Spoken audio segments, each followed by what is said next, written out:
Ready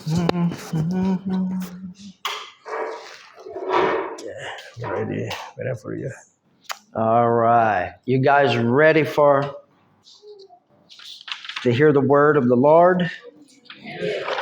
Teman-teman siap untuk dengar firman Tuhan hari ini? 2 weeks ago, the message was about knowing and fulfilling the purpose that God has for your life. Jadi 2 minggu lalu kita berbicara tentang mengetahui atau mengenali apa yang Tuhan miliki untuk hidup kita. Last week we learned how God is able to preserve us when everything around us seems to be shaken. Dan minggu lalu kita belajar bahwa Tuhan itu mampu untuk menjaga kita bahkan waktu sekitar kita itu bergoncang atau tergoncang.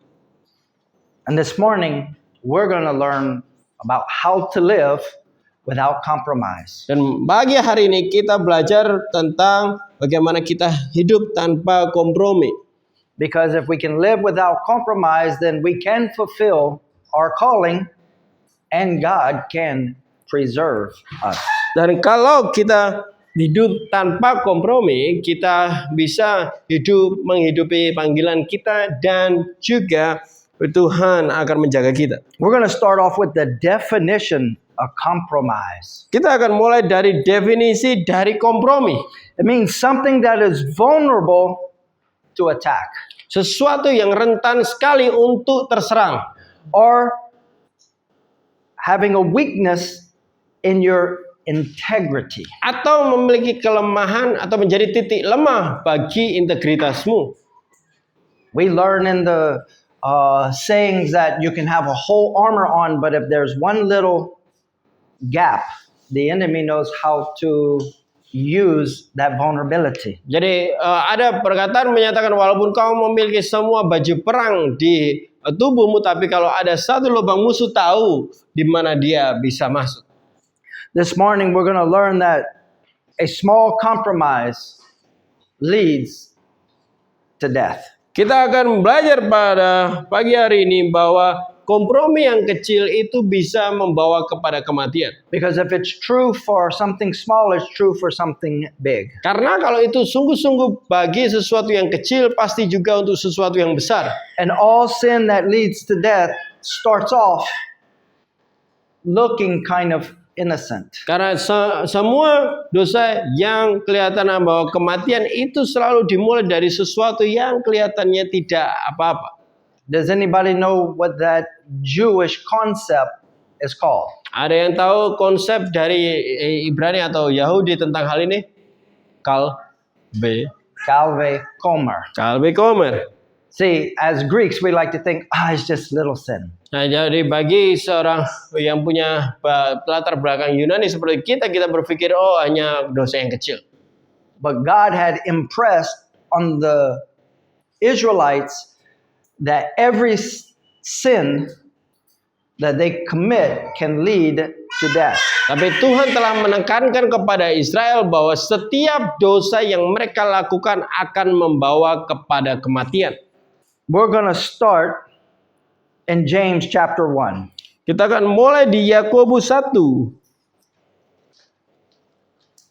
We're going to read verses 14 through 16. And you should be very familiar with this verse. Dan kita seharusnya sangat familiar dengan ayat ini di Yakobus 1 ayat 14 sampai 16.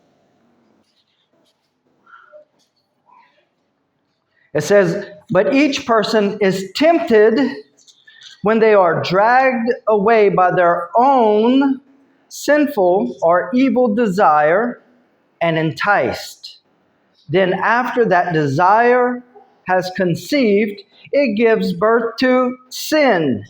And sin, when it is full grown, gives birth to death." Verse 16, Don't be deceived, my dear brothers and sisters. Tetapi tiap-tiap orang yang dicobai oleh keinginannya sendiri, karena ia diseret dan dipikat olehnya, dan apabila keinginan itu telah dibuahi, ia melahirkan dosa, dan apabila dosa itu sudah matang, ia melahirkan maut. Ayat 16, saudara-saudara yang kukasihi, janganlah sesat. what James is trying to explain to us is that there is a process in which sin works. Jadi yang Yakobus coba jelaskan adalah bahwa dosa itu ada proses waktu dia bekerja. You can know your calling and be committed to your calling. Jadi kita sangat bisa mengenali panggilan kita dan sangat komit terhadap panggilan kita sendiri. You can be practicing the presence of the Lord all day long. Kita bisa ada dan melakukan semua sesuatu dalam hadirat Tuhan sepanjang hari. And then all of a sudden something catches your eye. Tapi di satu titik sesuatu langsung mengarahkan pandangan kita. Maybe you saw it on Shopee. Mungkin dilihat di Shopee. And you start researching, oh, there's this new watch or this new phone. Oh, terus kita mulai melakukan coba riset tentang HP yang baru atau jam yang baru ini. And now you've been distracted in researching about maybe this new beauty product. Terus akhirnya kita teralihkan dengan coba meriset tentang mungkin produk kecantikan. There's nothing wrong about seeing something and desiring it. Jadi sebenarnya tidak terlalu punya masalah tentang melihat sesuatu dan mulai mengingini sesuatu. But the problem is that desire begins to drag us away. Tapi masalahnya adalah keinginan itu mulai membawa kita atau memikat kita, menyeret kita. From the will of God and the presence of God. Menyeret kita dari kehendak atau juga hadirat Tuhan. We're kind of like little children. You can get them to do anything if you show them a little candy. Jadi kita seperti anak kecil, Bang. Kayak kita tuh bisa nyuruh mereka mau ngapain aja asal kita kasih permen. I can hold Hadassah because I give her a flower. Nih, saya bisa gendong Hadassah karena aku kasih bunga. The first time I took her, she started crying. Yang pertama kali saya ambil, dia langsung nangis. I started giving her flowers and now she lets me hold her. Saya mulai kasih bunga, terus sekarang dia bolehin saya gendong dia. Because the human nature is just very simple. Karena kemanusiaan kita itu sangat sederhana. And James is telling us that our desire for something causes us to step away from the presence of God, maybe just for a moment. Jadi Yakobus coba katakan adalah sesuatu yang kita keinginan di dalam kita terhadap sesuatu itulah yang akan menyeret kita ke luar atau jauh dari hadirat Tuhan walaupun hanya sebentar. But if the enemy can use that desire to get us just far enough away. Tapi kalau musuh bisa memakai keinginan itu hanya untuk membuat kita cukup jauh, a lion will jump out of the bush and get you. Dan singa langsung lompat dari balik semak-semak dan mendapati kita. You didn't see the lion. Ya mungkin kamu nggak lihat singa itu. You had no idea it was there. Mungkin kamu tidak merasa itu di situ. But the enemy set a trap. Tapi musuh itu menyiapkan jebakan. Saturday we went to the monument. Jadi kemarin Sabtu mereka pergi ke monumen. Because Luke and Gio wanted to fish because they were releasing fish in an area that's kind of like a big pool. Jadi Luke dan Gio pengen mancing karena mereka dengar mereka kasih semua ikan itu di tempat yang kayak kolam renang itu. The fish have nowhere to hide. Karena ikan itu nggak ada tempat untuk sembunyi. And they dump hundreds of fish in there. And I looked on the water and there was like 400 carps. Jadi lihat Pak, nggak ada tempat benar-benar karena ada ratusan ikan yang ditaruh di situ dan waktu saya lihat di air bahwa mungkin ada ratusan orang mancing. Every 10 centimeters there was a worm on a hook. Jadi setiap 10 cm jaraknya itu selalu ada ulat dengan kailnya. I was thinking, man, these fish have no chance. Saya pikir wah ikan ini benar-benar nggak punya kesempatan. They swim this way, there's a worm. They swim this way, there's a worm. Jadi mereka renang ke situ, wah ada lagi di sini ada lagi. And I began to think, that's what the enemy does. He throws out the line And all day long we see this, we see this, we see this, we see this. And then we decide, well, maybe this one is not that bad. Jadi saya berpikir musuh seperti itu, mereka mengeluarkan pancingnya dan kita lihat itu, lihat ini, lihat itu, dan ada satu titik yang kita berpikir, oh yang ini mungkin kayaknya nggak terlalu buruk. And then when someone saw their cork go whoop, whoop, and they pull on the line, Dan waktu seseorang lihat kalau pancingnya itu mulai bergerak dan mereka narik, everybody around them starts watching. What are they going to pull out? dan semua orang di sekitar yang mulai lihat, wow kira-kira dapat apa itu? And sometimes they pulled out a little bitty fish and everybody laughs. Jadi kadang yang ditarik adalah ikan yang kecil, terus yang lain ketawa. Oh, but a couple times they pulled out some really Nah, nice fish. beberapa kali juga jumlah atau berat yang cukup untuk ikan itu. And all the men began to rejoice because somebody caught a big fish. Dan semua orang akhirnya pada bersukacita karena ada yang nangkap ikan yang besar.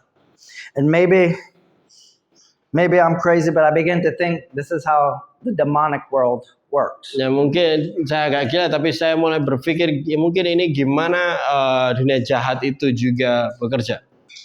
He uses social media to place something before our eyes to Yep. see if we will desire it. Dia pakai sosial media untuk menjalankan sesuatu di depan mata kita dan untuk lihat kira-kira kita ini mengingininya enggak.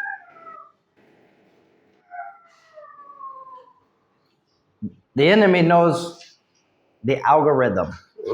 Musuh tahu algoritmanya. He has a good ROI, return on investment, Ya.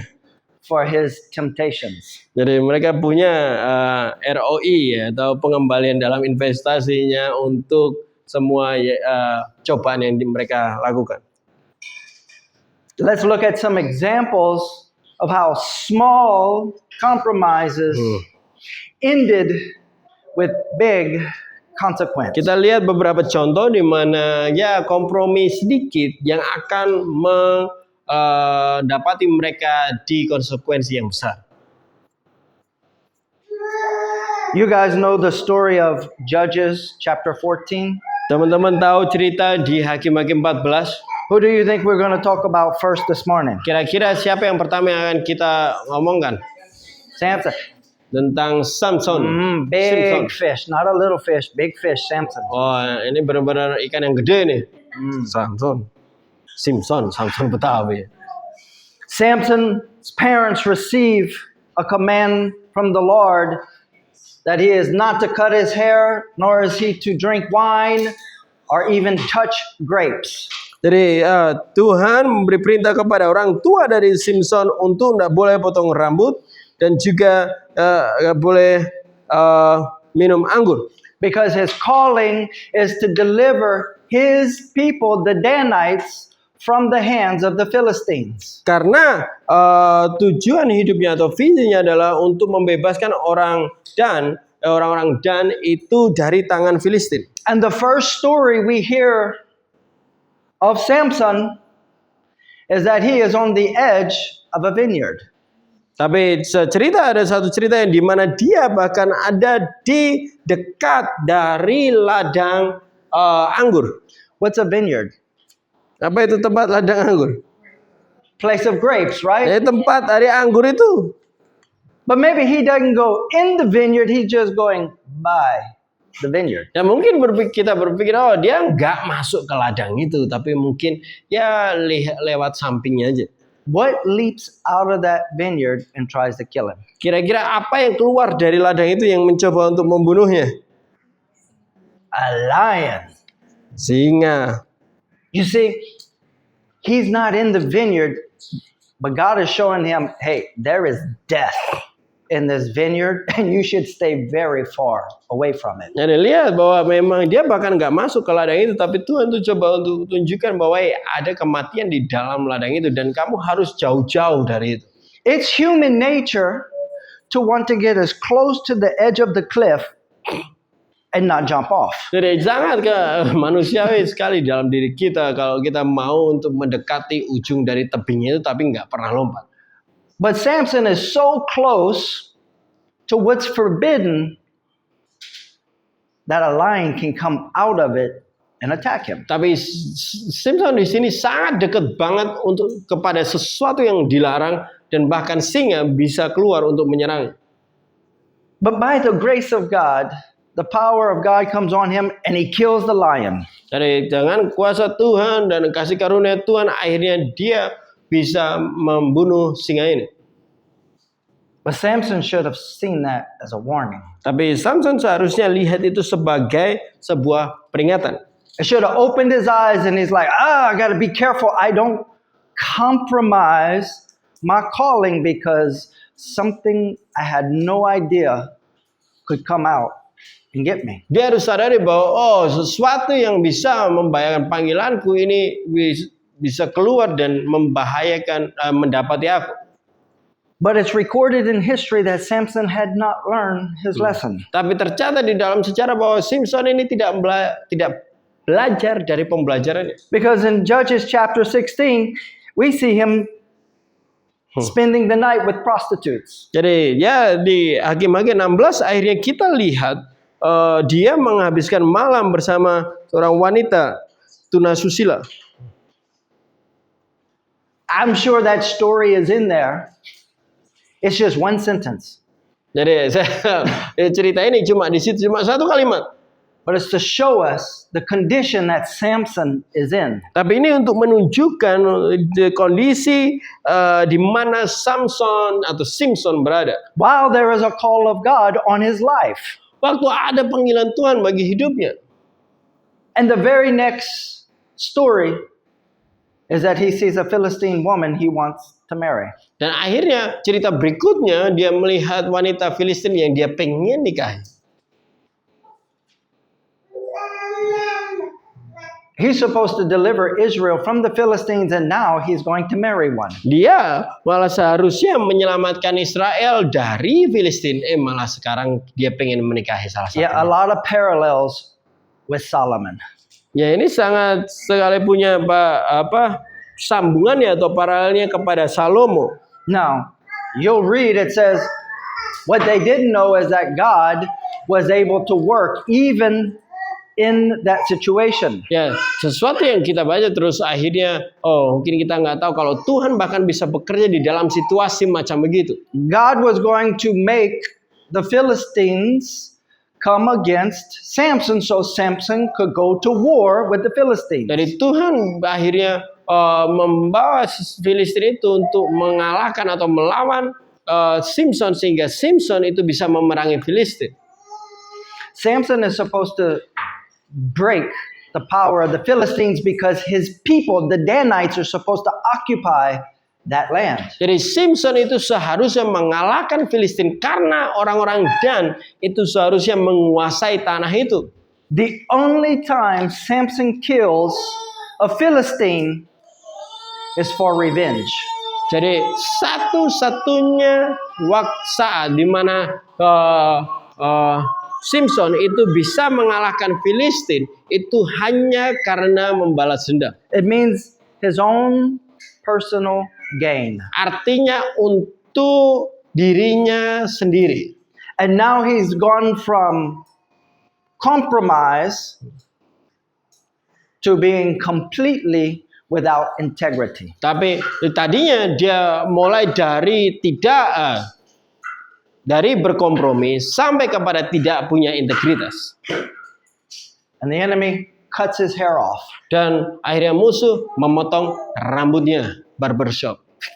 And he loses his power, but greater than that, he lost the presence of God. Dan dia akhirnya kehilangan kekuatannya. Yang lebih parah adalah dia kehilangan hadirat Tuhan. He kills a lot of Philistines, but he falls way short of his calling. Ya, dia memang membunuh banyak Filistin, tapi dia bahkan tidak mencapai menggenapi panggilannya. He fails to deliver his people to their promised land. Dia gagal untuk membawa bangsanya bisa ada di tanah perjanjian. And because of Samson's compromise, the Danites do not inherit the land in the next couple chapters. They flee to the north and take land that's easy and pleasant to live in. Jadi pada akhirnya karena kompromi dari si Simpson ini membuat bangsanya si orang-orang Dan ini tidak menguasai tanahnya, dan akhirnya di pasal-pasal berikutnya kita lihat mereka mengarah sedikit ke utara ke daerah yang lebih mudah untuk dikuasai. You see, your calling, when you fail, it impacts everyone God was trying to deliver through you. Lihat, waktu kita kompromi itu mendampak kepada setiap orang yang Tuhan pengen bebaskan melalui hidup. Amin. Let's look at another big fish. Mari kita lihat, ikan lain yang gede. Turn to 2 Samuel 11:1. 2 Samuel 11 ayat 1. Let me give you a little bit of background. Jadi saya Verse sedikit memberi background atau latar belakang terhadap hal ini. You see, David had killed giants in his youth. Lihat bahwa Daud itu waktu dia muda, dia membunuh suatu raksasa. He killed bears and lions. Dia membunuh beruang dan juga singa. He raised up mighty men and was able to capture the crown and the throne of all of Israel. Dan dia membangkitkan pahlawan-pahlawan yang perkasa dan juga dapat mendapati mahkota kerajaan bagi seluruh Israel. He had won many battles. Dia memerangi atau memenangkan banyak peperangan. But one spring, when he should be planning for war, Tapi di salah satu musim semi di mana dia seharusnya mulai membuat rencana untuk perang, he decides not to go to war. dia mulai memutuskan untuk tidak pergi berperang. He might have said, I've won so many battles. I don't feel the need to conquer anymore. Ya mungkin dia berpikir, karena aku udah memerangi banyak peperangan, ya dia mungkin udah nggak ngerasa untuk pengen memenangkan mana peperangan lagi. So verse 1 says, in the spring, at the time when kings go off to war, David sent Joab out with the king's men and the whole Israelite army. They destroyed the Ammonites and besieged Rabbah, but David remained in Jerusalem. Pada pergantian tahun, pada waktu raja biasanya maju berperang, maka Daud menyuruh Yoab maju beserta orang-orangnya dan seluruh orang Israel. Mereka memusnahkan Bani Amon dan mengepung kota Rabbah, sedang Daud sendiri tinggal di Yerusalem. You see, David had taken over the city of the Jebusites and made it into a fortified city. Lihat, Daud itu mengambil dan menguasai daerah di mana orang-orang Yebus dan akhirnya membuat benteng bagi kota itu. He built walls around it and it became his personal palace. The whole city was his capital. Jadi dia itu membangun tembok mengelilinginya dan seluruh kota itu menjadi kayak istana, ya, tempat di mana pemerintahan dia berada. It was so fortified that it would protect from every enemy who would try to attack from the outside. Sangat kuat sekali, bahkan itu akan menjaga dari musuh yang mencoba menyerang dari luar. The problem is that there's an enemy that the walls cannot keep out. Masalahnya adalah ada musuh yang bahkan tembok ini tidak bisa bertahan. He sends Joab out with all of his men and the whole Israelite army. Jadi dia ngirim Yoab untuk pergi bersama orang-orang Israel dan seluruh tentara yang ada. They're fighting battles while David is drinking margaritas. Mereka benar memerangi peperangan itu sedangkan si Daud sedang nyantai minum margarita. He's enjoying himself while his men are at war. Dia sedang nyantai, ya, menikmati kesendiriannya waktu orang-orangnya dalam peperangan. It's showing us that he's not in a good place with the Lord because he's already won so many battles. Jadi jelas menunjukkan bahwa dia tidak di posisi yang baik bersama Tuhan karena dia setelah memenangi banyak peperangan. At this point, he's compromised and he doesn't know it. Jadi di titik ini dia kompromi dan dia tidak menyadarinya. See, that's the problem. We don't always know when we've made compromises. Nah, itu masalahnya bahwa kita tidak selalu menyadari waktu kita mulai kompromi. We justify it. He's looking back on all the battles he's won. Jadi kita kadang coba mencari alasan untuk seperti dia udah memenangkan banyak peperangan. He could even say, well, I'm giving Joab an opportunity to lead the army. Dia bisa banget untuk katakan, saya memberi Yoab untuk kesempatan untuk dia bisa mimpin pasukan. And in David's compromised state, he sees one of the wives of his mighty men and desire overtakes him. Dan di dalam masa kompromi itu, dia akhirnya lihat salah satu istri dari pahlawan dia yang perkasa dan mulai memandangi dan mulai berpikir mengambilnya. He has no plan on marrying her. He just wants to spend the night with her. Dia tidak punya berpikiran untuk menikahinya, cuma mungkin menghabiskan waktu semalam aja. Well, who's going to find out? They're all at war. Ya, siapa yang bisa tahu? Semua orang di dalam peperangan.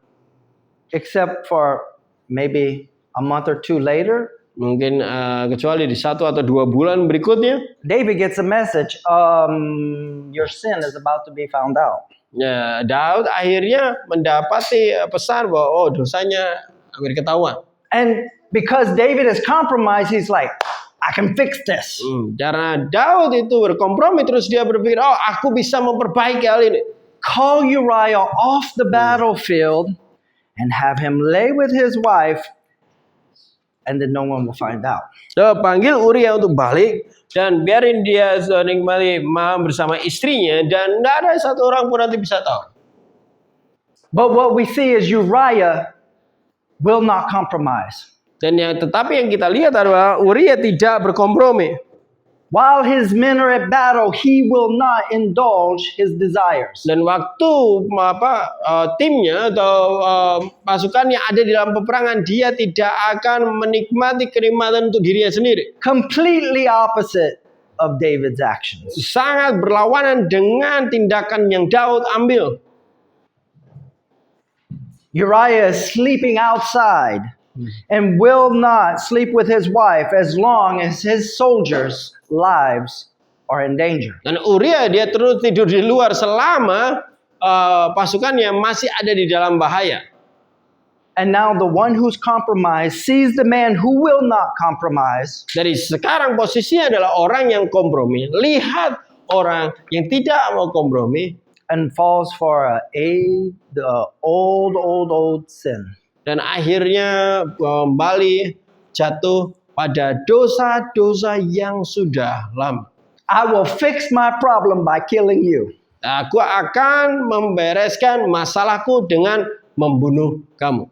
Yeah, Cain fell for that. Ya, Kain sudah jatuh di dalam hal ini juga. He thought Abel was his problem.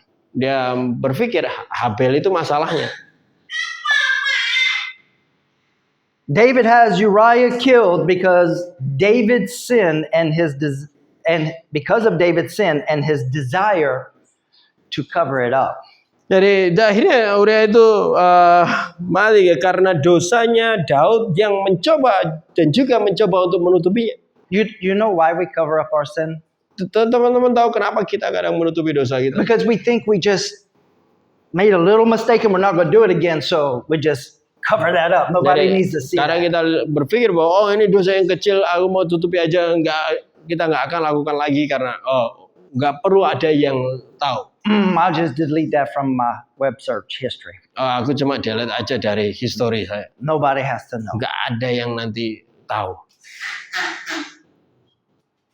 But then we're in a compromised state and we fall even further the next time. Dan akhirnya kita sudah ada di dalam posisi kompromi itu, akhirnya kita bahkan jauh lebih dalam di waktu berikutnya. And then we cover it up because I'm going to overcome it. Kita tutupi karena kamu berpikir, aku akan menang, aku akan memenangkan hal ini. I'm not going to do that again. Aku nggak akan lakukan itu lagi. And we continue to fall further and further and further away because we're covering up our sin. Dan kita jatuh lebih lagi karena kita menutupi dosa kita.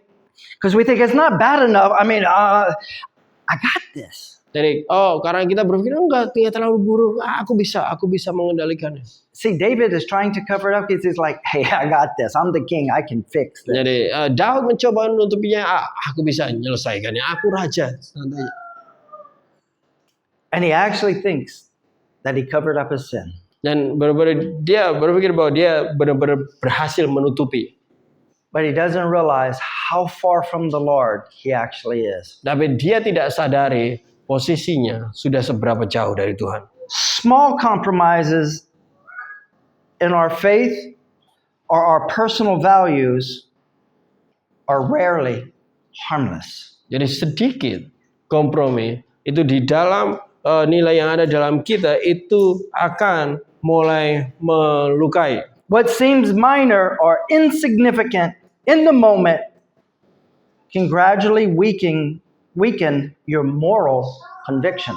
Sesuatu yang mungkin dirasa sangat minor atau kecil dan tidak berdampak apa-apa, itu adalah momen di mana dia mulai pelan-pelan melemahkan dari kondisi keinsafan moral kita. Because it will harden your heart Karena akan mulai mengeraskan hati ini. and make a way to much larger moral failure and spiritual decline. Dan bahkan akan itu membawa kita kepada kegagalan moral yang berikutnya, yang lebih parah, dan penurunan spiritual atau kerohanian. It's a process and it begins with a single compromise. Ini adalah proses yang dimulai dengan satu kompromi saja. So let's look at in what areas we may compromise. Nah, mari kita lihat kira-kira area apa yang mungkin kita berkompromi. Because the enemy will plant seeds and we cultivate them in our thoughts. Karena musuh itu akan menebarkan benih dan kita mulai menangkapnya dalam pikiran kita. That means the enemy will come and just sprinkle a little bit of seeds and leave. Dan artinya bahwa musuh itu mencoba untuk menaburkan sedikit aja benih dan langsung pergi. And we think on it and we water the seeds. Dan kita memikirkan hal itu, dan itu kayak kita sedang menyirami benih itu. I bet you Satan's conversation with Eve was less than 2 minutes long. Saya rasa bahwa percakapan Hawa dan setan itu mungkin hanya 2 menit aja. But she thought about it a whole lot longer. Tapi kayaknya dia mulai merenungkan hal itu. Hawa mulai merenungkan hal itu lebih lama. You see, the enemy just came and scattered his seed and went about his way. Lihat, musuh itu cuma menabur benih aja terus pergi. And she's watering it to become a plant, to maturity, to produce fruit in her own mind. Dan Hawa merenungkannya, menyiraminya, dan akhirnya bertumbuh atau juga bahkan mengeluarkan buah di dalam pikirannya. And we see desire in many different things. The desire for food, the desire for knowledge. Jadi kita juga lihat di sekitar kita bahwa banyak sekali keinginan, salah satunya keinginan untuk nafsu akan makanan dan juga nafsu akan pengetahuan. And the scripture describes the desires of the flesh. Jadi ada juga ayat firman Tuhan menjelaskan tentang keinginan daging.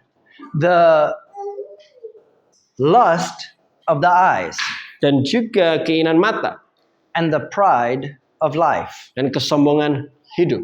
And so we're going to look at those three and how we compromise in them. Dan kita lihat ketiga hal ini dan gimana kita berkompromi di hal-hal tersebut. Now, we might think the lust of the eyes is when you look upon someone and you think sexual thoughts. Dan mungkin Anda berpikir bahwa waktu bicara tentang keinginan mata adalah waktu kamu melihat sesuatu dan terus kamu punya seksual pikiran di pikiranmu. But it's actually not. It's in the first one. It's the desires of the flesh. Jadi sebenarnya bukan itu, karena itu sebenarnya di salah satunya yang keinginan daging tadi. It originates in the desire of your flesh, and it might use your eyes to see. Itu sebenarnya sudah ada di dalam dagingmu, tapi memakai matamu untuk melihat gitu. You'll be surprised that in the scriptures, often the desire for food and the desire for sex is in the same sentence. Nah, Bapak Ibu Saudara mungkin agak terkejut akan melihat bahwa keinginan akan makanan dan keinginan untuk seksual itu di dalam satu kalimat yang sama beberapa kali dalam Alkitab. And that if you don't have control over what you eat, chances are you don't have control over what you think about sexually. Jadi kalau kita tidak punya pengendalian akan apa yang kau makan, akan ada saat kemungkinan untuk kamu tidak punya pengendalian terhadap apa yang kau pikirkan secara seksual juga. Let's go to 1 Corinthians. Mari kita ke 1 Korintus. We're going to be in chapter 6, verse 13. Kita ada di pasal 6 ayat 13.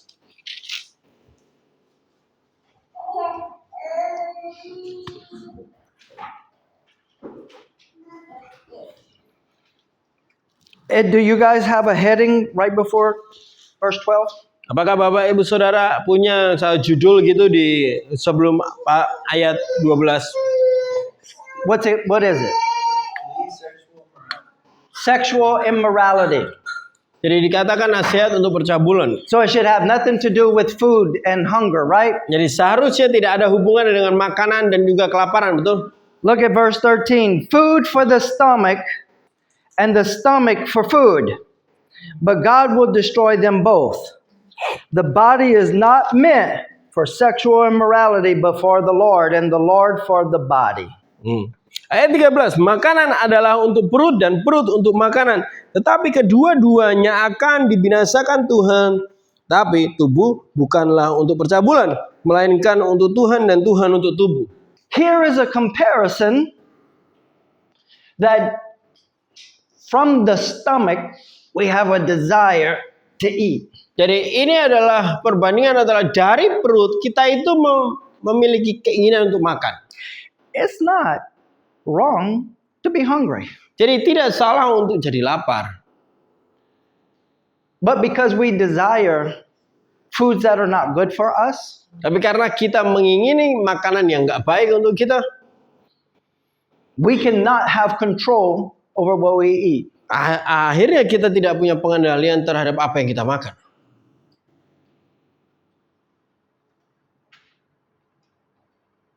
And so that desire to eat, say somebody makes cookies or brownies in the house, sehingga kita punya keinginan untuk makan dari kalau seseorang buat cookies di rumah gitu. And you're on a diet. Kamu sedang diet gitu ya. And you pass by those cookies a few times and you're like, I'm not going to eat that. Kamu lewati cookies itu beberapa kali dan enggak donat. But then you're looking and you're like, I really can't find something to. I got a hunger and eggs not doing it, and I don't want no rice, and I don't want. I want them cookies. Kamu merasa kayak, kayak telur kok kurang gitu ya, kayak aku nggak mau juga nasi, tapi kayak aku mau cookies ini. Because it's there. Karena ya di situ gitu. I start working in my mind. But if I eat just one cookie. Nah, saya mulai memainkan di pikiran saya, gimana kalau aku makan satu aja. And I skip lunch. Dan aku nggak makan siang. Then it's okay. Ya pasti nggak apa-apa kan, baik-baik aja. The problem is before I know it, I've eaten 4 cookies. Karena masalahnya sebelum saya sadari 4 sudah kemakan tuh. And then someone says, who ate all the cookies? Dan ada yang tanya, siapa yang makan semua cookiesnya? Oh dang, my sin has been found out. Aduh, dosaku sudah terketahui atau ketahuan. That is the same craving that we makes us go into sexual immorality. Nah, itu adalah sebenarnya kehendak atau kelaparan yang sama, keinginan yang sama yang membuat kita akhirnya juga punya jatuh kepada dosa asusila. See, I wasn't looking for the cookies. They were just there. Saya tidak mencoba untuk mencari cookiesnya, di situ memang sudah ada gitu. And I've learned something. Dan saya belajar sesuatu. There are some sins that you should not stand firm and say, I'm just not going to do it. Jadi ada beberapa dosa yang kamu nggak perlu bukan di posisi yang kamu cuma mau bertahan berdiri aja cuma ngomong aku nggak akan lakukan. There are times when we stand firm, but there's some times where the scripture does not tell you to stand firm. Jadi ada waktu di mana kamu memang harus berdiri teguh, tapi ada beberapa dosa juga yang Alkitab dikatakan untuk kamu berdiri teguh. It tells you run. Jadi untuk memberitahu pada kita untuk lari, flee sexual immorality. Kabur dari And we think, percabulan. I'm just going to stand stronger. Kadang kita berpikir aku hanya berdiri lebih kuat aja. What's that look like? Nah, ini kelihatannya kayak gimana? I will explain to you guys how that looks in my life. Jadi saya akan jelaskan kepada Bapak Ibu Saudara itu gimana terjadi dalam hidup saya. I have no desire to look at pictures or, let me change that. Every man has a flesh desire to look upon a woman.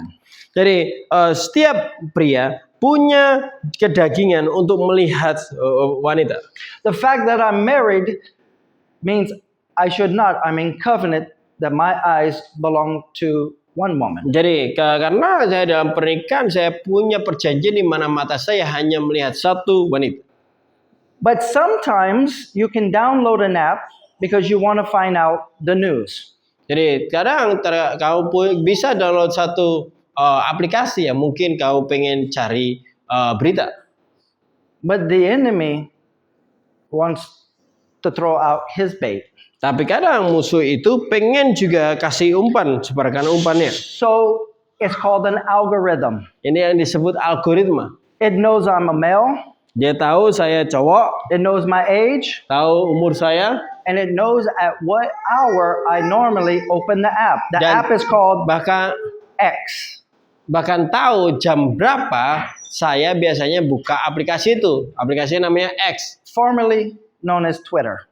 yang biasanya dulunya dikenal sebagai Twitter. It's how I was getting all of my news. Jadi ini gimana saya bisa dapat berita-berita saya. But then I noticed every once in a while something would pop up Tapi saya that mulai I sadari. wouldn't go looking for.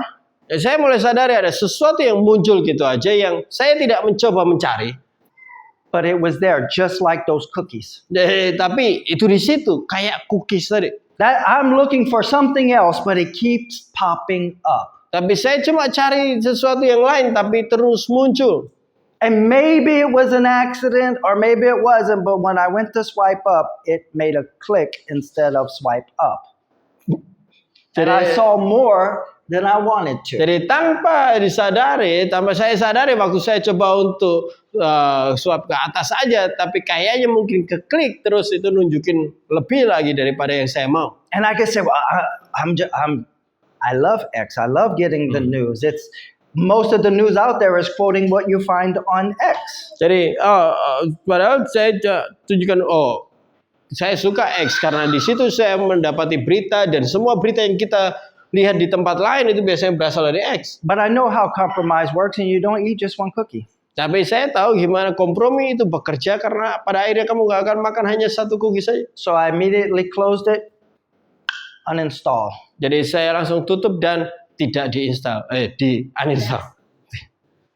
Because I don't want to be a fish in that pond with all of these spirits fishing for me. Saya tidak mau ada ikan yang kayak di Blumbang tadi di kolam ikan yang banyak umpan di mana-mana. So when I fall, they all rejoice. Look what I just caught. Jadi waktu saya jatuh, bahayanya mereka semua terus bersukacita. Lihat apa yang udah tak tangkap. Look at Revelation chapter 2. Lihat di Wahyu 2.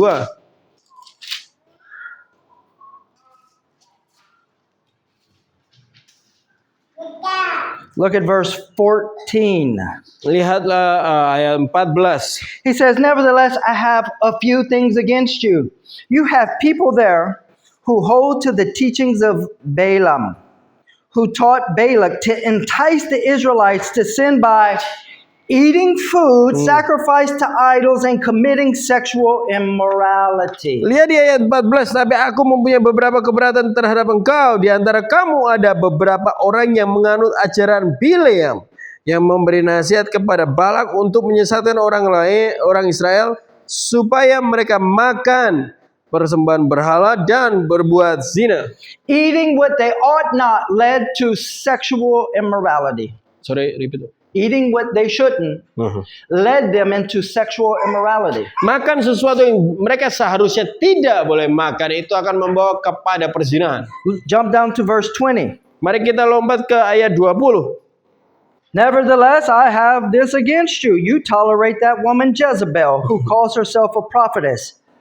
By her teaching, she misleads my servants into sexual immorality and the eating of food sacrificed to idols." Tetapi aku mencela engkau karena engkau membiarkan wanita Isabel yang menyebut dirinya nabiah mengajar dan menyesatkan hamba-hambaku supaya berbuat zina dan makan persembahan-persembahan berhala.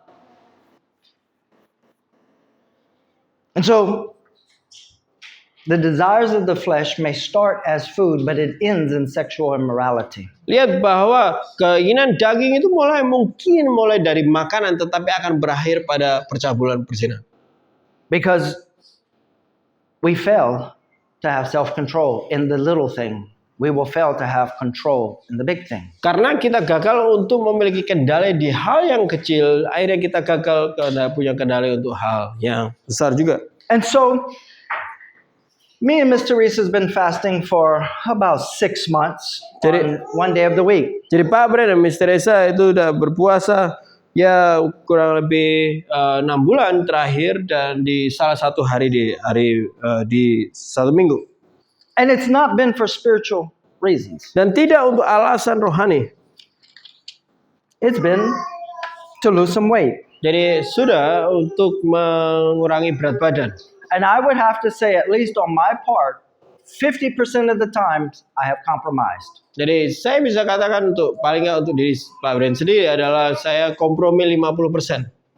Because I set a goal to not give in to the desires of my stomach for 36 hours. Karena saya membuat tujuan, goal diri saya untuk tidak menyerah kepada keinginan perut saya selama 36 jam. And somehow, within that 36 hours, I've convinced myself that eating some popcorn is okay. Jadi nggak tahu gimana, tetapi saya tuh berhasil meyakinkan diri saya sendiri di dalam 36 jam itu kalau saya makan popcorn itu oke. It's not bad. Nggak buruk. But I compromised from my original goal, and now I should understand that I can compromise in just about anything. Tapi saya mulai menyadari bahwa saya kompromi cuma satu goal tadi aja, dan ini akan membawa saya kepada bisa kompromi untuk hal lain juga. So from now on my Wednesdays, I may be fasting for physical things, but I will be very attentive to see if I give in spiritually to food.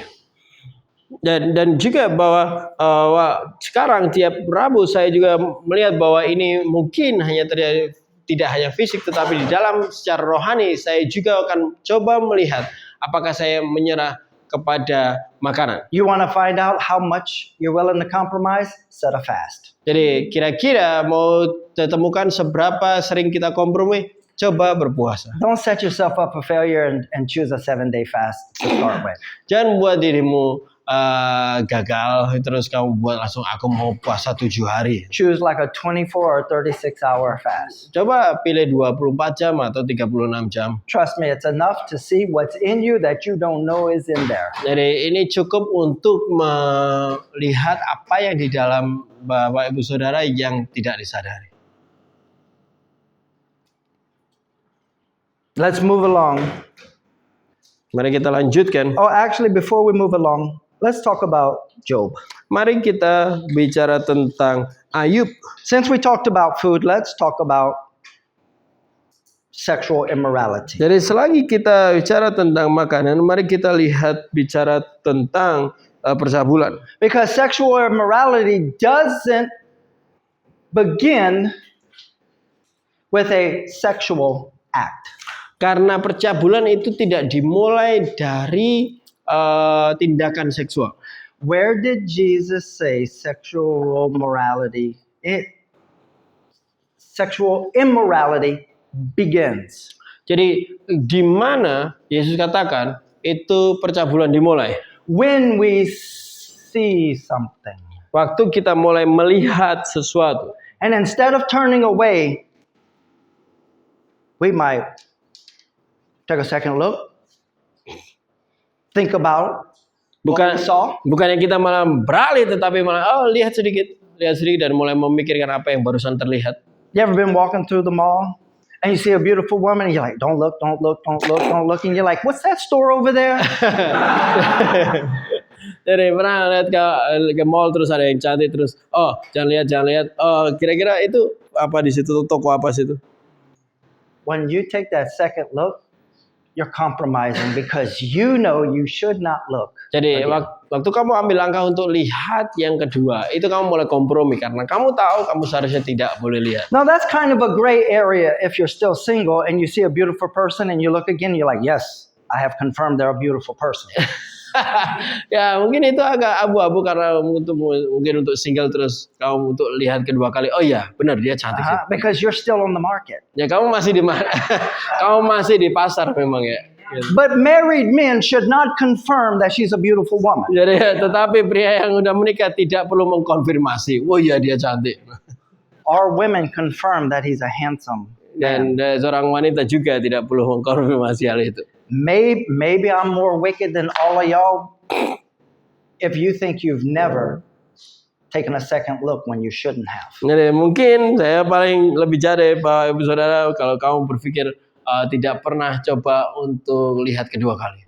It's sin when you know I shouldn't look and then you look to see if there's anyone around you that's going to actually see if you take a second look. Jadi sangat dosa bahwa waktu kamu tahu kamu tidak boleh melihat tapi kamu mulai lihat sekitarmu, kira-kira ada yang bisa ketahuan nggak ya kalau aku ambil lagi? It's when you walk in the kitchen and you see the cookies. Waktu kamu jalan ke dapur terus lihat wah ada cookies terus kita lari. Don't say, well, I'm gonna stand strong. Throw the cookies out of the house. Jangan bilang aku akan berdiri teguh, udah buang aja cookiesnya dari rumah. When sexual immorality came to Joseph, what did he do? Jadi waktu percabulan itu datang ke Yusuf, apa yang dia lakukan? He left his coat. He went, I'm gone. Dia tinggalkan jubahnya terus dia pergi, ya lari. He didn't say, nah, I'm gonna stand against this. No. Dia nggak bilang aku akan berdiri teguh melawan It's the only sin the scripture says, run. Jadi satu-satunya dosa yang kita harus lari daripadanya. Look at Job chapter 31, verse 1. Lihat Ayub 31 ayat 1. Now, Job's a married man. Jadi Ayub ini pria yang sudah menikah. Job's a blessed man. Ya, Ayub juga pria yang diberkati. Job's a righteous man. Dan dia juga adalah pria yang benar. Job said that he followed all the commandments that God had given him. Ayub katakan dia mengikuti semua perintah yang Tuhan udah kasih. And that he's living in all the blessings that God has given him. Dan dikatakan dia menikmati kehidupan dengan berkat yang telah diberikan kepadanya. And when he wrote this, he was probably older. Dan mungkin waktu dia sudah menulis ini, dia kayaknya sudah lebih tua. He said, I made a covenant with my eyes not to look lustfully at a young woman. Jadi katakan aku telah menetapkan syarat bagi mataku, masakah aku memperhatikan anak darah? You see, I can't help seeing a pretty young woman in the mall, but I can help not turning around and looking again. Dan mungkin saya tidak bisa menahan untuk nggak ngelihat wanita di mall, tapi saya bisa menahan untuk tidak balik lihat lagi. Look at verse 2. For what is our lot from God above, our heritage from the Almighty on high. He's saying, I know what God has given me, so I made a covenant with my eyes, because if I fail, look at verse 3, it says, is it not ruin for the wicked, disaster for those who do wrong, and set out to do the Lord's will? Oh, that's not part of it. He's saying, I don't want to mess up the heritage that God has given me. And I know the enemy is throwing out traps for me.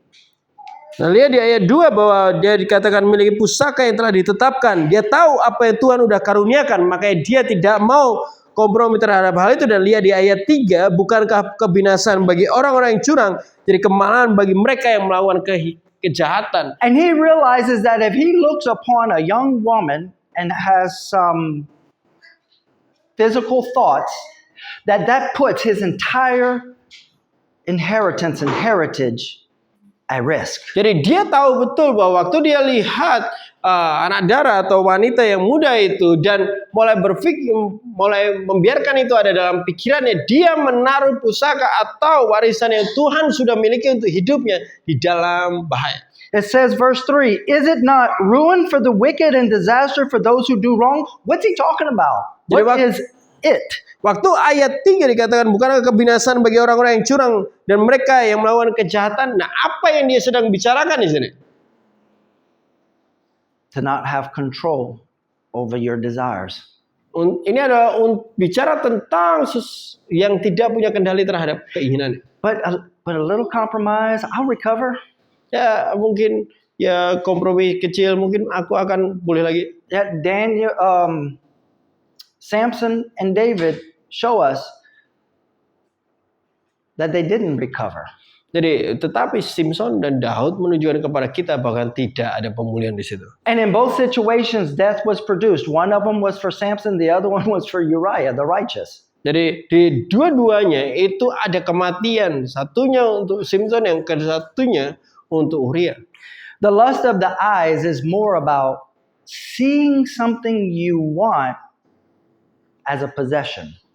Jadi tentang keinginan mata ini bicara tentang melihat sesuatu yang kau ingini menjadi sesuatu yang kau miliki. You ever driving on Ring Road and you see a car and you're like, wow, what must it be like to have one like that? Jadi waktu kamu mungkin lagi berkendara di Ring Road terus lihat satu mobil yang wah, terus mikir, gimana rasanya ya? And you start thinking, gitu. I wonder what kind of job they have. I wonder what kind of life they live. They drive that really nice car. Mulai berpikir, kira-kira kerjaan kayak gimana mereka tinggal di mana, mereka berkendara mobil yang wah sangat cakap.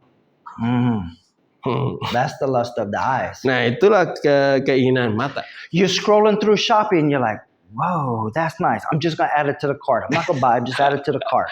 Jadi kamu lihat scrolling di Shopee terus, wah ini mantap ini, tak coba taruh di keranjang aja. So right now, everybody take out their phone. Coba lihat di How many HP-nya items do you masing-masing. have in your cart? Siapa yang ada berapa item yang ada di keranjangmu? Who wants to offer? Don't clear your cart. Don't clear your cart. 99. That's because it's more than 99. It only says 9. It could be 300. It stops it. Who 99? Siapa 99? Oh, dia 99. Wow. It's called shopping with your eyes. You didn't buy it, but you feel like it's kind of yours because you put it in your cart. Ya, kamu nggak membelinya karena kamu merasa itu jadi milikmu karena kamu taruh di keranjang. That means if you'd have had enough money, you'd have bought it. Artinya kalau kamu punya duit yang cukup pasti udah beli. Wow. I have zero and I was not prepared to look at card and I was thinking, I hope Miss Teresa doesn't know what. Pak Fred ada kosong, aku nggak coba untuk membersihkan, tapi My card's clear because it all got delivered yesterday. I just go ahead and purchase. Yeah, but I'm surprised there is 99. Wow. There is a story about the lust of the eyes, and it's compromised because we don't want to suffer loss. Jadi sometimes. ada cerita tentang keinginan mata ini, dan kadang kita mengalami kesulitan karena kita nggak mau kehilangan kadang. You ever worry about financial things? Apakah Bapak Ibu sudah pernah merasa khawatir terhadap keuangan? See, we like to tell ourselves we're just being responsible by worrying about finances. Jadi kadang kita ngomong kepada diri kita hanya coba bertanggung jawab aja. But untuk actually, memperhatikan if we keuangan. just have control over the lust of the eyes, we don't have financial problems. Artinya, padahal kalau kita punya kendali terhadap keinginan mata, kita tidak akan punya masalah keuangan. But sometimes we compromise because we think, I can't afford a financial loss right now. Jadi kadang kita kompromi, bahwa kita ngerasa, kayaknya aku nggak bisa kehilangan sedikit We keuangan hari ini. have two forms of income. We'll tithe from one because tithing from both of them just too much of financial loss. Dan kita punya dua keuangan pemasukan, jadi mungkin kita perpuluhan dari satu aja. Kalau dua-duanya agak kesulitan. How many of you know the story of Ananias and Sapphira? Adakah cerita tentang Ananias dan Safira? Let me share with you a narrative or a story about them that is probably true. Jadi saya bagikan cerita tentang mereka yang kemungkinan besar benar. They join a church when it's in revival. Amazing things are happening. Jadi mereka bergabung ke satu gereja yang luar biasa kebangunan rohani terjadi. And they're like, man, this is what we've been looking for. Nah, mereka katakan, wah ini yang kita cari. And they see Selama ini. everybody like just full commitment to the community. Jadi dia lihat setiap orang benar-benar kayak punya komitmen terhadap komunitas itu. To the point where they're selling everything and just giving it to the church. Ke titik di mana bahkan semua orang itu mulai menjual semua hal dan memberikan kepada gereja. And Ananias and Sapphira say, let's do it. Let's sell our property and we're going to give it to the church. Dan Ananias dan Safira itu katakan, oke, kita juga akan lakukannya dan jual tanah itu dan kita mau kasih ke gereja. That's an amazing sacrifice. Wah, itu jelas sebuah persembahan yang luar biasa. Until the money got in their hands. Sampai ke titik di mana duitnya benar-benar di tangan mereka. And then maybe fear of, maybe we should set some aside. Dan ada kekhawatiran di mana yang mungkin kita harus nyisihin dikit. Or maybe now's a good time for us to buy a new washing machine because we have some needs. We'll give most of it to the church. We'll give all of it. We'll just buy this one thing. Dan berpikir bahwa ini mungkin saatnya kita beli mesin cuci yang baru gitu. Gimana kalau kita beli itu dan kita kasih yang sebagian. And we had already pledged to give it all, but it's most. I mean, it's very generous. Tapi kita udah terlanjur bersumpah untuk kasih semua, tapi kan ini sebagian besar. Pasti ya ini udah cukup lah. I don't know if it was Ananias or Sapphira, which one came up with the thought first. Tapi saya nggak tahu Ananias atau Safira yang punya ide ini. Whichever one feared financial loss the most. Tapi entah yang mana duluan, tapi mereka ada dalam kekhawatiran kehilangan keuangan. Whichever one feared that they would outgive God's ability to bless them. Jadi mereka juga seperti mana aja, tapi mereka kayak berpikir bahwa mereka bisa memberi lebih dari apa yang Tuhan udah beri. Or which of them saw something and said, hey, now's a good opportunity. It's a responsible thing for us to purchase. Dimana atau juga mereka berpikir, oh ini saatnya aku bisa beli.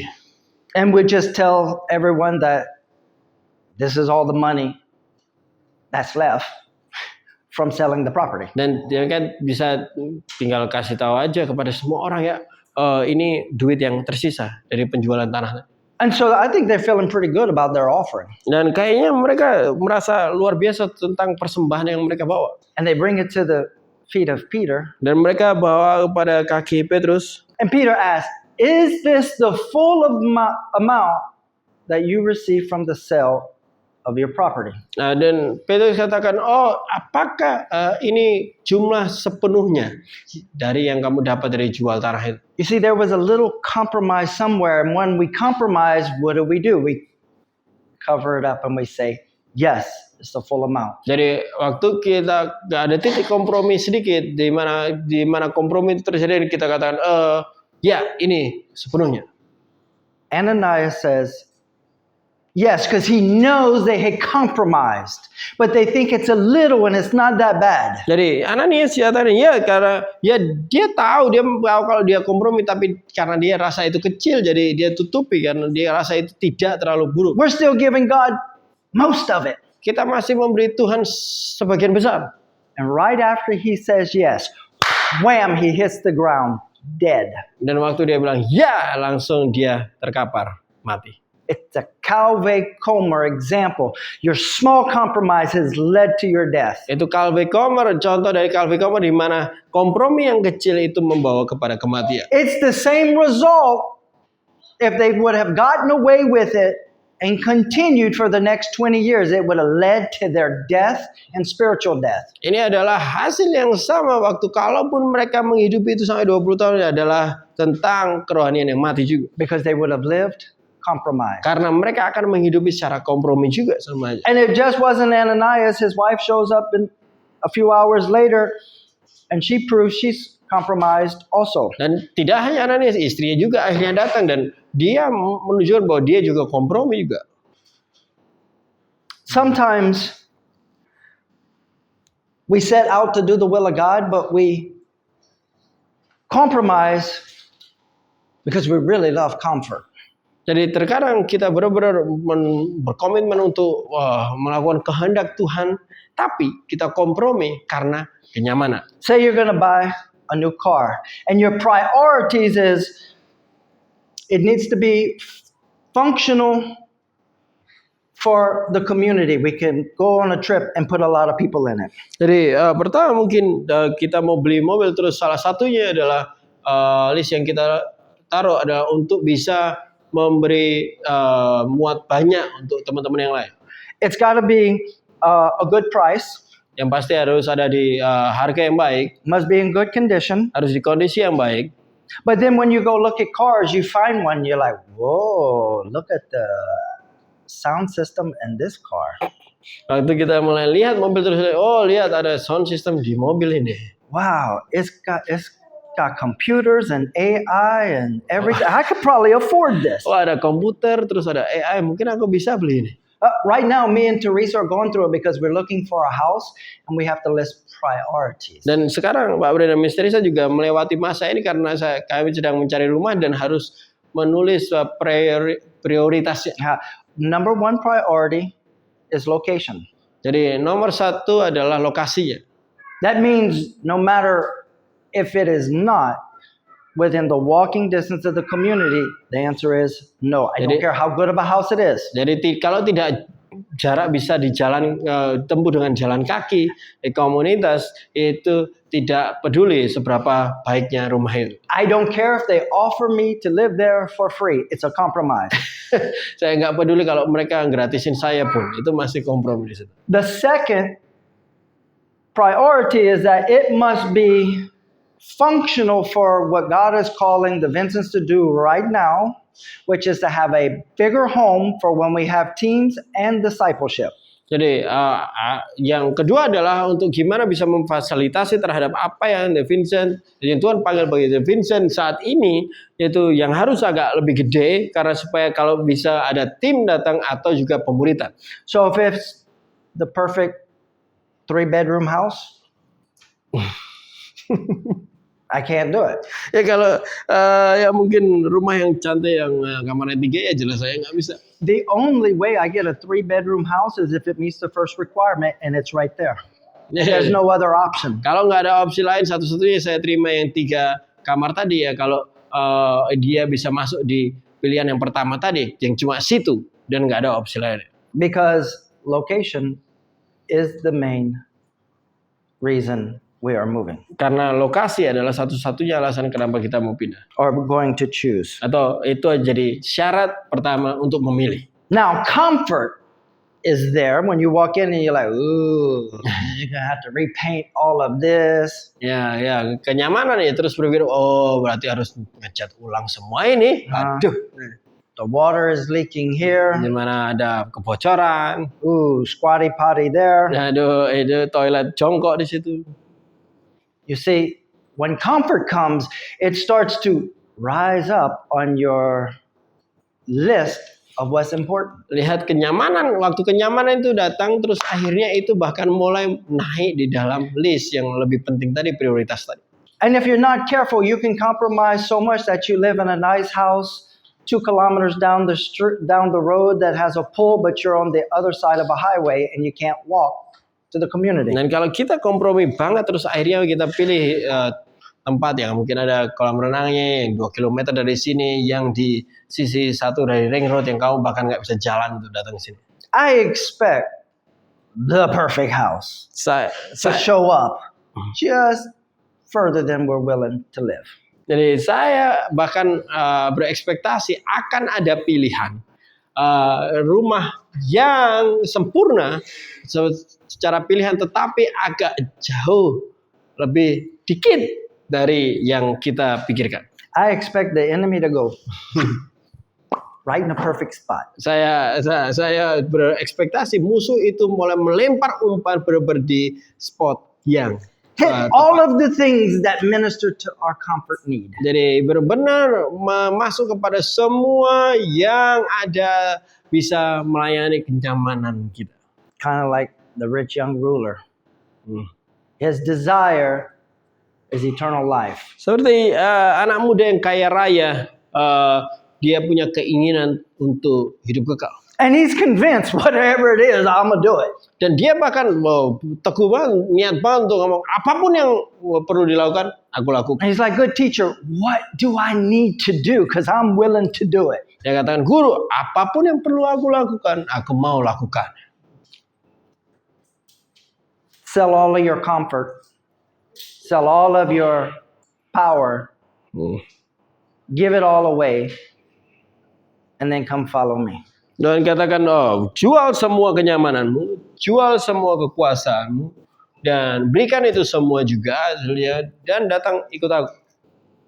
Literally, his stuff kept him from following Jesus. Dan ini benar-benar bahwa kepemilikannya atau barang yang dia miliki itu membuat dia tidak bisa mengikuti Yesus. And he went away sad. Dan akhirnya dia pergi dengan sedih. Because he had a lot of stuff. Karena dia punya banyak barang. There's many ways we can compromise. Banyak cara untuk kita bisa kompromi, teman-teman. But there are examples of men who refuse to compromise. Tapi ada contoh seorang pria yang menolak untuk kompromi. Daniel chapter 1. Let's go there. Daniel 1. You see, you can't wait to make a decision once the temptation has come. You must make the decision well in advance of what you're willing to compromise in and what you're willing not to compromise in. Jadi kita tidak bisa membuat keputusan untuk tidak kompromi itu waktu tantangan itu hadir. Kita harus membuat keputusan itu jauh sebelumnya untuk tentang apa yang kita mau kompromi atau dan juga yang tidak. Somebody read it both in the English and the Bahasa. Jadi seseorang bisa membacanya dia tuh di bahasa Inggris atau di bahasa Indonesia. Daniel 1 ayat 8. Sorry, yeah, Daniel 1:8. But Daniel made up his mind that he would not defile himself with the king's choice food or with the wine which he drank. So he sought permission from the commander of the officials that he might not defile himself. Next. Daniel berketetapan untuk tidak menajiskan diri dengan santapan raja dan dengan anggur yang biasa diminum raja.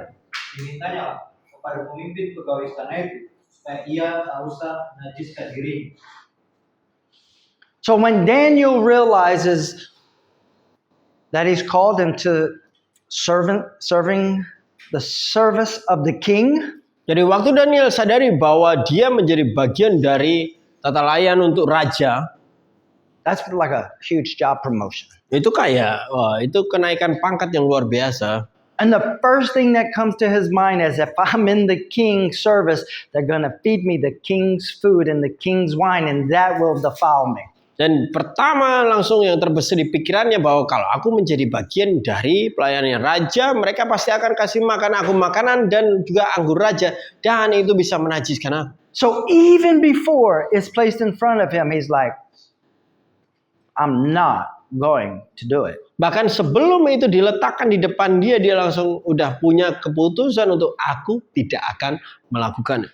Just like Job ahead of time making a covenant. There was no beautiful woman in front of him when he made the covenant. Seperti halnya waktu si Ayub sudah langsung membuat kesepakatan atau janji, itu nggak ada wanita di depannya. He realized this would be destructive and he's not going to compromise. Dia sadari bahwa ini akan merusak dan dia tidak mau kompromi. Now, who are we talking about?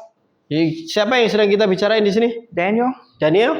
You notice Shadrach, Meshach, and Abednego didn't make the same decision? Jadi sadari bahwa Sadrak, Mesak dan Abednego tidak membuat keputusan ini. But we find them not willing to compromise. Dan kita juga mengetahui melihat bahwa Sadrak, Mesak dan Abednego tidak mau kompromi.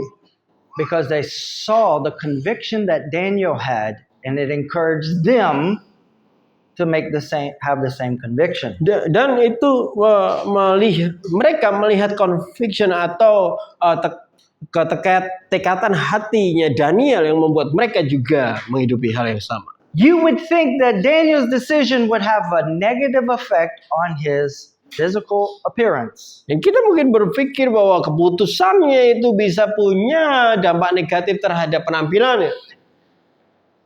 Don't think that Daniel was a vegetarian. He's not. Jangan berpikir bahwa Daniel ini vegetarian. But the meat from the king is not kosher, and so he can't eat it. Karena daging dari raja itu tidak kosher atau tidak suci, sehingga dia tidak memakannya.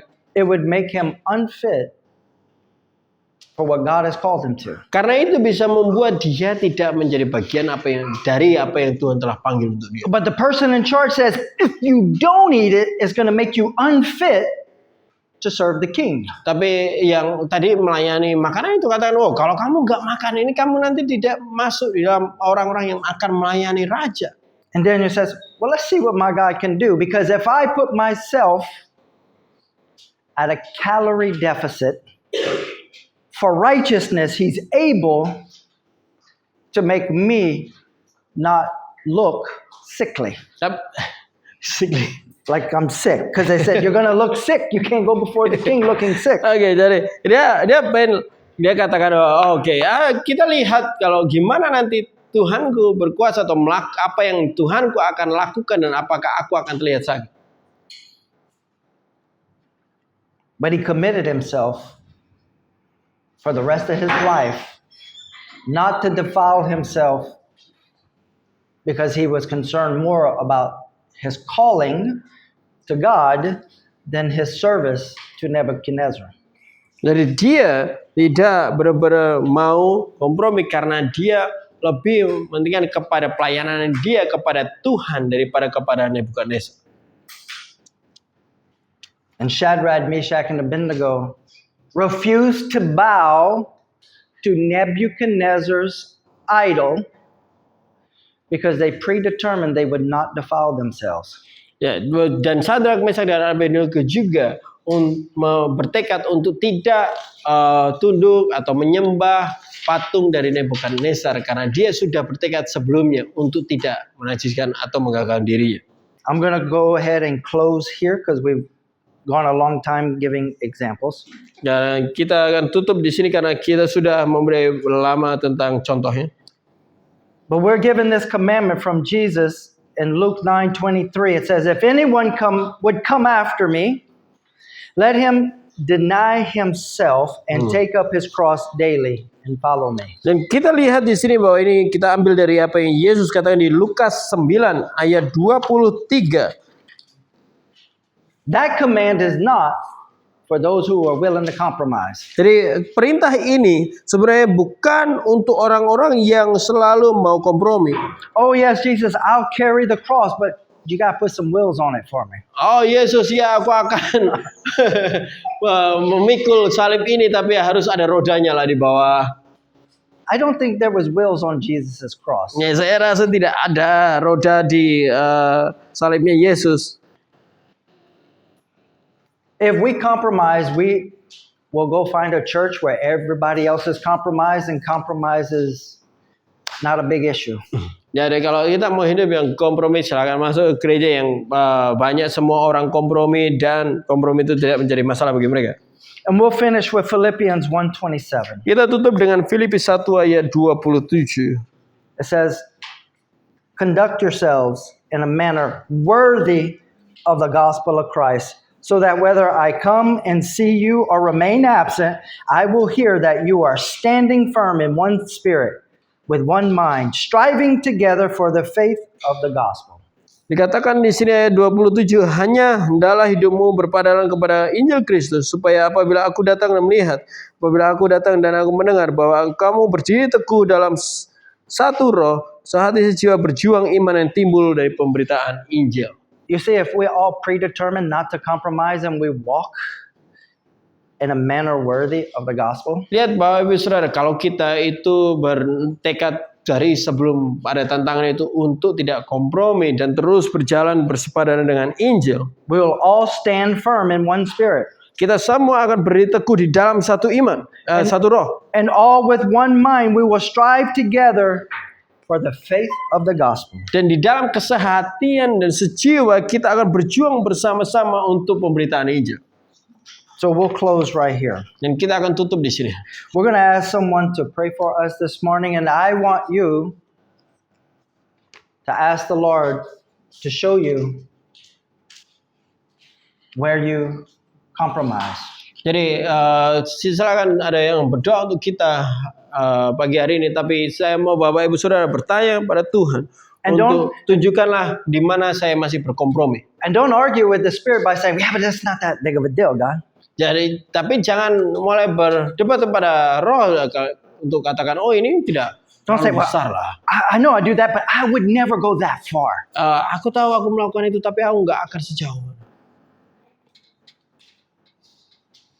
I believe now the Lord wants to bring people to this community, but He wants us to first establish where we stand and will not compromise.